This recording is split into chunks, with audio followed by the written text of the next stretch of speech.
Hello everyone, Teacher here. Welcome back to another video. Today we're gonna invest into Thorin and we're gonna cover a few other stuff. And before we get into it, Merry Christmas. So if you're ready, let's take a closer look.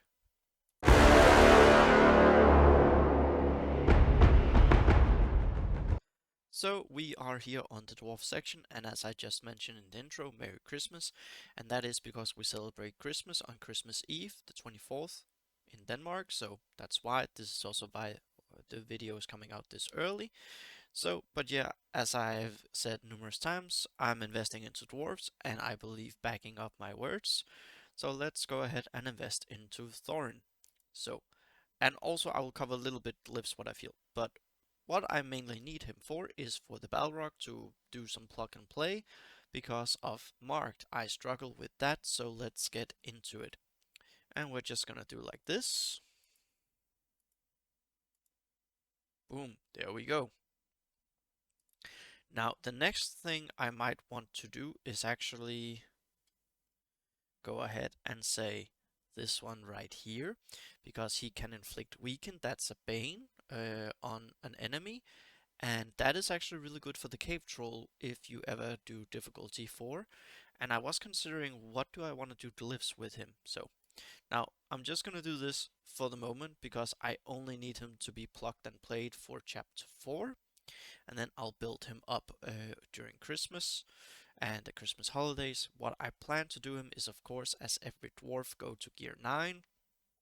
I will do that with them, but at the moment I am going to need to farm what they need for their blue, and I kind of want to go into that because that has also affected my gearing and farm perspective. These we can usually buy in the store. I will do that.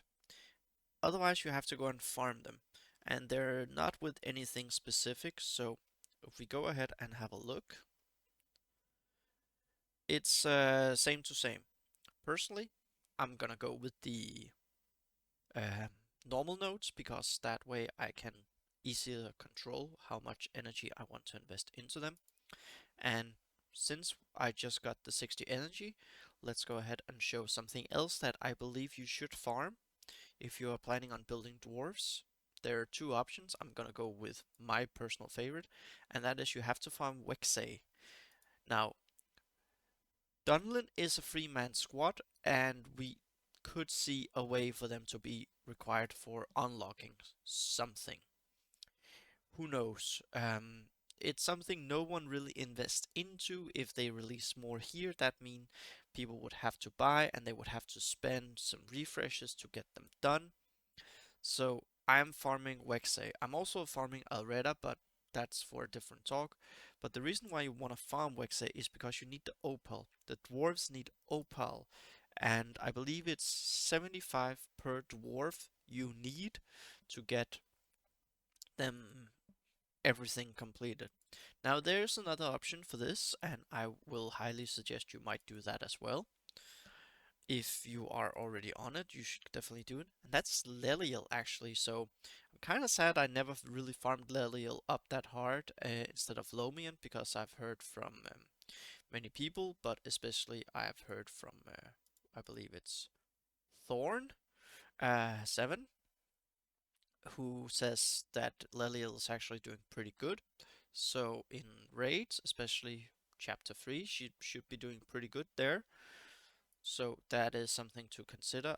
Of course, I'm not gonna build her because I don't have the resources, the time, but I'm spending 60 energy per day to farm Wexay, and then I'm allocating around 40 energy for the crests, and of course I'm gonna buy them in the store.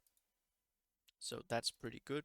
Again, we could invest some more into Thorin at the moment. I'm not doing that right now. I will make him gear 7. Like, I think for most of my dwarfs I will actually go gear 7 because at that point it's still also easy with light crystals. So there is that. Feely, you can see, is already slowly on his way there, so that's gonna be nice.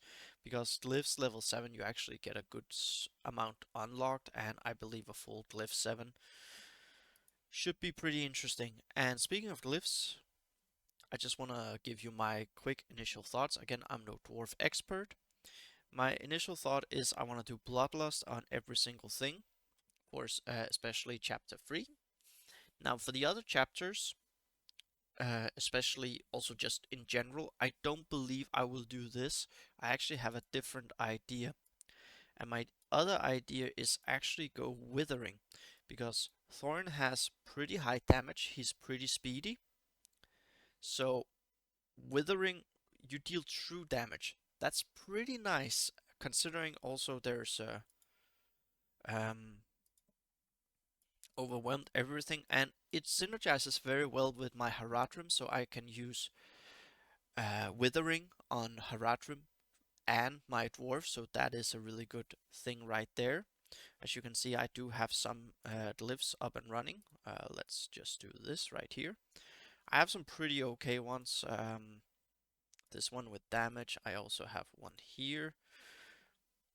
I think I went into this one because this one didn't really roll that well, but I have 2 withering. I have some up here as well. This one rolled horribly, so that's why I didn't go further into that. This one, however, rolled great. There's focus, there's critical chance, so that's really nice. Also have some down here. Again, rolled nice, and then my 8 roll was like, okay, that's done. And again, they have damage, so that's pretty nice. Again here, yeah. We have one here. This is a resistance. Sadly, it rolled everything into focus, but I guess it's better than nothing.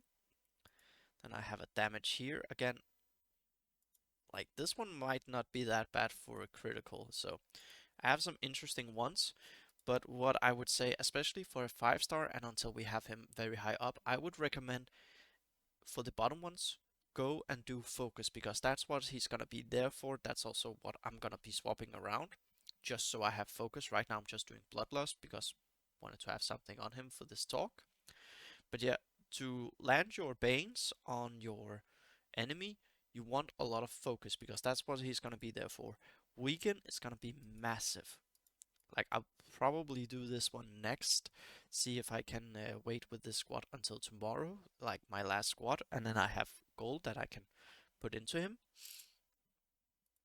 But yeah, everything here, I will make him a full, I'll make him a full 6 and another 6 on top of that, so he will be built all the way. I get around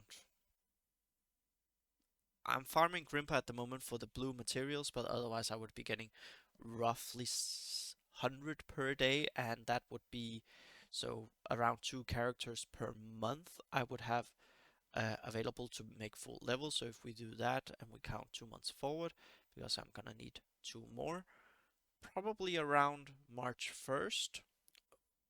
Of course, we will see what CG throws our way, good and bad. But then I should have a full leveled team.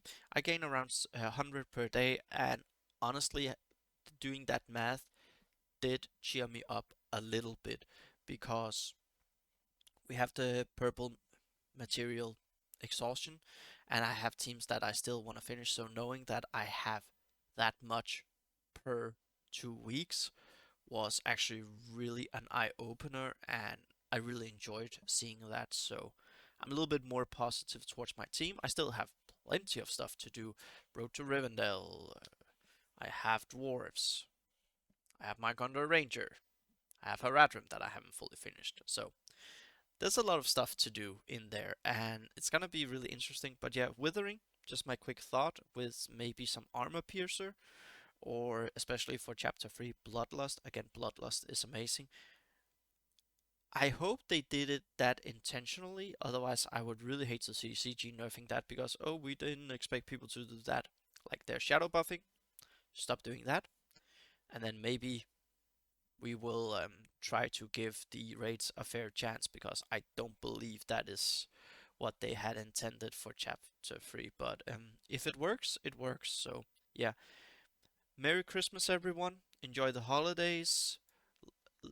Drop your comment down below. What do you think about Thorin and his mark and his glyphs? And I'll see you all in the next video.